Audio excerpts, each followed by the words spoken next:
Chapter 8, Part 4, Halogenation, Halohydrins, and Hydrogenation. So first we're going to look at the halogenation of alkenes. Halogenation is the addition of a halogen molecule across the alkene double bond. So one of the key things to remember about this is that halogenation is going to be a trans addition across a double bond. For most of our alkenes, that doesn't matter because you're going to end up with like an alkane and there's free rotation. But if it's cyclic, it does matter because that trans conformation is going to be locked in, and you'll also end up creating an enantiomer at the same time. This is called an anti-addition, and you get the trans product only.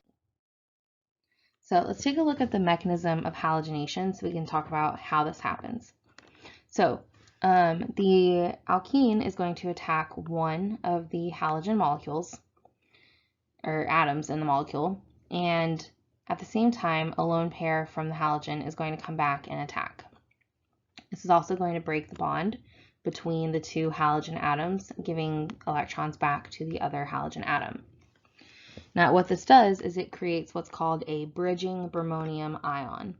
So that bromine has created a small three-membered ring on one face of the cyclic molecule, and it has a positive charge on it. So the reason it's on one face is because it is a small ring. Go ahead and use your hands, and you can create, like using your hand or arm as the cyclohexane.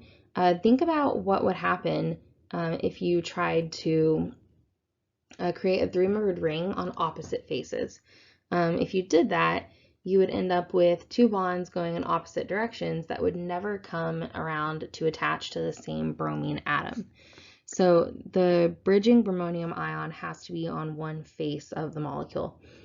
So either both bonds going up, such as illustrated here, or both bonds going down. So then when the other halogen atom comes in, or the halide ion that was formed comes in to attack, it has to attack from the opposite direction because it's a backside attack. It's essentially an SN2 reaction. And that breaks the ring open. The electrons in that bond go onto the bromine, which neutralizes it, and you end up with your trans products. So the attack that was illustrated here would actually give us this one here, where the bromine that attacked would be down and the bromine that was part of the ring would still be up. If we had attacked here instead, it would give us this product.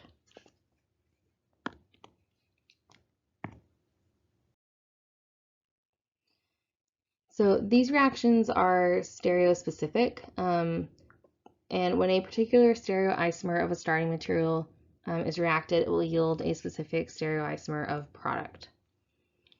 So for example, if you have a trans alkene reacting with the halogen, it's still an anti-addition, so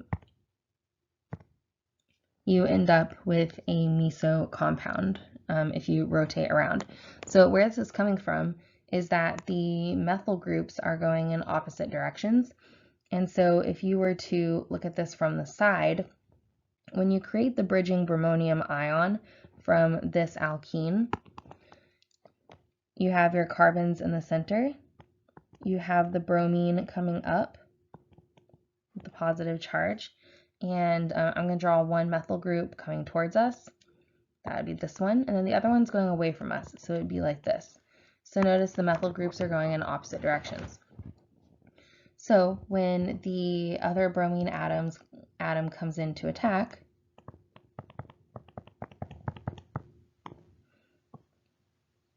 it attacks here and breaks this open, which inverts this stereochemistry to give you this. So this is the anti-addition across a trans alkene. And rotating around this central bond shows you that this is a meso compound. And so there's no enantiomer formed in this particular reaction. Now this is a very specific circumstance because the alkene is also symmetrical.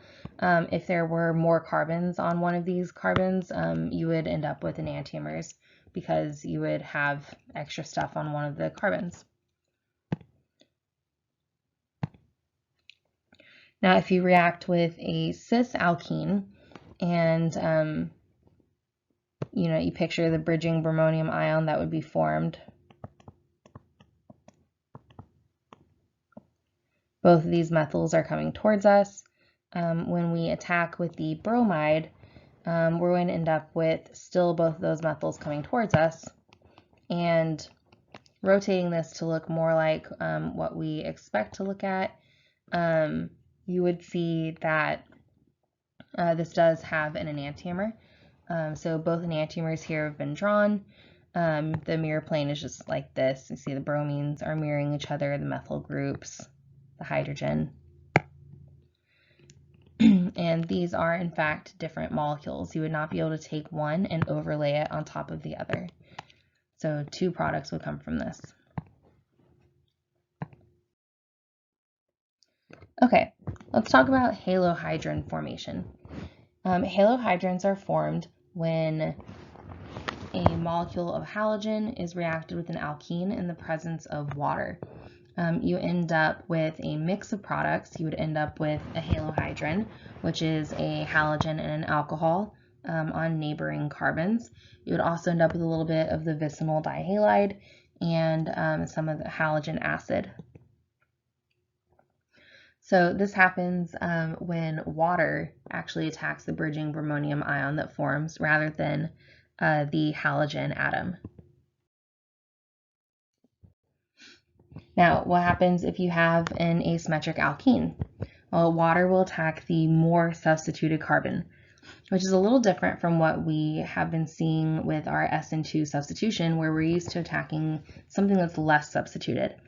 But in this case, since we have a carbocation, we have a cation in the bridging bromonium ion,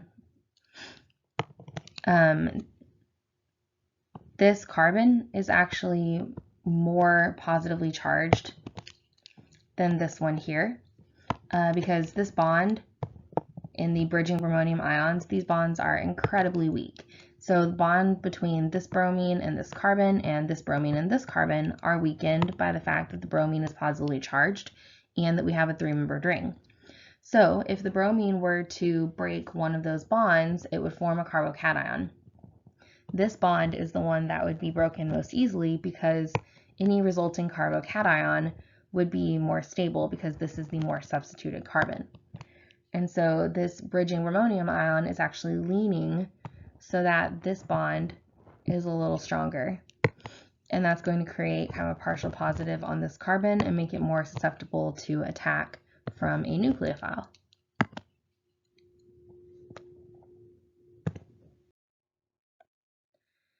The hydrogenation of alkenes is our last big reaction of this of the alkene segment. This is a reduction reaction. It's also an addition. So we are reducing the double bond to a single bond. And this is just done by adding hydrogen across the double bond. So in this reaction, we've added hydrogen atoms to each carbon of the double bond, creating sp3 hybridized carbons and alkanes. There are several different circumstances under which this would work, but you typically have to have hydrogen gas and some sort of metal catalyst. Your common ones are going to be transition metals. At room temperature, it'll work just fine. You can also have some more complicated catalysts, which also involve transition metals. This particular one is Wilkinson's catalyst. Catalytic hydrogenation is a syn addition. So just like hydroboration oxidation, the hydrogens that are added to the alkene will be added to the same face of the molecule. So again, this is important specifically if the molecule is cyclic. We can also look at the hydrogenation of alkynes. Here's where the conditions start to matter because the hydrogenation of an alkyne will give an alkene. So depending on your reagents, you end up with either a cis alkene or a trans alkene. So take a look at your circumstances here. If you react with what's known as the P2 catalyst and hydrogen gas, you'll end up with a cis alkene. Also Lindelar's catalyst which is hydrogen with palladium on calcium carbonate in the presence of quinoline. These are conditions that, again, I would flashcard. So put the name of the catalyst on one side, or put the catalyst on one side and the outcome on the other. So like alkyne plus Lindlar's catalyst with the reagents there. And then on the other side, right, cis-alkene. You can also synthesize a trans-alkene from an alkyne using lithium, ethylamine at negative 78 degrees Celsius and following it up by ammonium chloride. And this will give the trans-alkene.